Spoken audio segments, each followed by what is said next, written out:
Stéphane, les 2 premières années, on s'est rendu compte de rien. Il est né à Aurillac, dans le Cantal.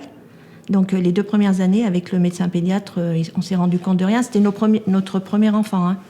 Après, maintenant, quand je regarde des vidéos de l'époque, il y avait des signes. Mais c'était notre premier, donc on ne se rendait pas compte.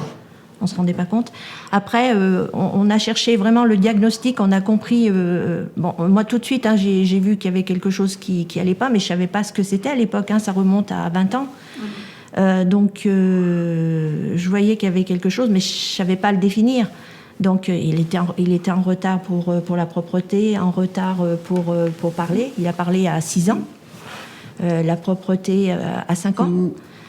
Et on a cherché, nous, avec son papa, ce qui n'allait pas. On a consulté, on est allé à Lyon, on est allé à Montpellier, et on a compris à 7-8 ans... Parce que moi, à l'époque, je regardais beaucoup les émissions de Jean-Luc Delarue.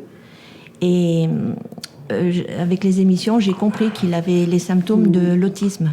Dans le parcours de Stéphane, il n'y a qu'une personne qui m'a dit, et bon, le pauvre, il est décédé maintenant, ce monsieur, c'était un médecin psychiatre à qui j'ai posé la question, monsieur, dites-moi si mon fils est autiste. Parce que je voyais les émissions et voilà, je commençais à avoir des soupçons.